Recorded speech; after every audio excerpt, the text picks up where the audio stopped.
Chappaquiddick is a name that reverberates with a tragic history. On Friday, July 18th, 1969, just as America's Apollo spacecraft was heading to the moon, Senator Ted Kennedy, the only surviving son of the Kennedy dynasty, headed to the island of Chappaquiddick off the Massachusetts coast for a sailing regatta and a party which 6 young single women attended with various married men, all of whom were in the Kennedy camp.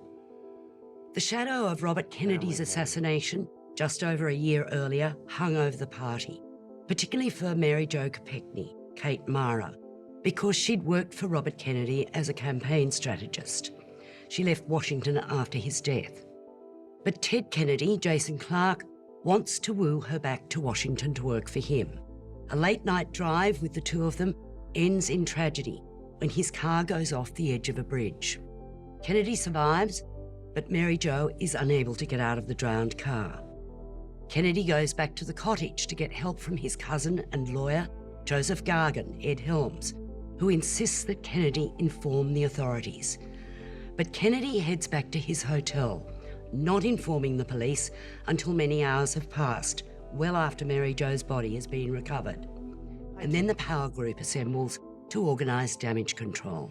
If they find that your negligence contributed to this girl's death, that's involuntary manslaughter. And if there's even a whisper that you're not as clean as Mother Teresa, you will be charged.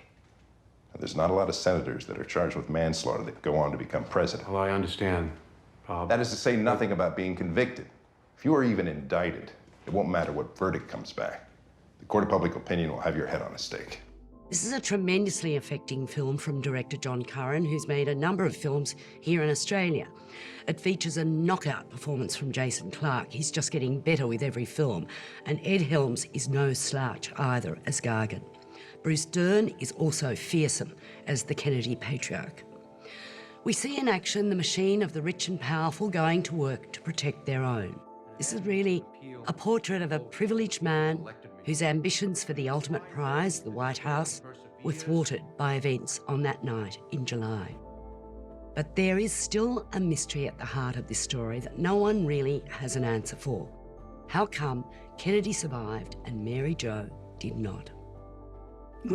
Big question, isn't it? But this really is a fantastic little film. Yeah. It's superbly directed and absolutely terrifically well acted. And my God, the resonance of this film, you go into it not expecting to just instantly, almost from the beginning, to be thinking about what's going on in Washington now, how the big group of men, the constantly changing big group of men in grey suits, looms to protect President Trump at every single level. I mean, the resonance is just startling. It's scintillating to watch for that reason alone. Yet it's also a beautifully put together piece of period drama that asks one other big question. What would have happened if Kennedy had got away with it and he actually became president and Nixon never, ever eventuated? That's a thought that's constantly with you during this film as well. How our history would have changed. It's all very well put together. And I gather Curran actually has taken all the dialogue from transcripts of various kinds. Yeah. Even the more intimate dialogue is taken from transcripts that he gathered from coroner's inquiries and various things. I thought that was extremely clever. It's because he got a 2-month suspended sentence, you know, and a year's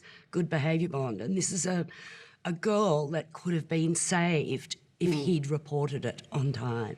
Well, one of the diving culpable technicians turns up and he says, well, there was, I think, 4 hours here. If they'd rung me, in half an hour, I could have got here and got her out. Yeah. That's a pretty terrible sequence, isn't it? It's really tragic because she was, a lovely girl. What she was doing, driving off into the night with Kennedy, no one will ever know. But I imagine that was the point of the party. Well, aren't there some theories that Kennedy wasn't even in the car? I mean, there are still weird theories about this, as there always will be. Well, there are so many unanswered questions. But that's what makes the film so interesting, that you come out with all those questions. I'm giving this 4 stars. I'm giving it 4 as well. I thought this was really terrific. I can't watch you do this, Ted.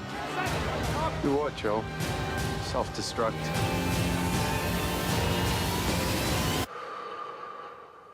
Oh my God, what have I done?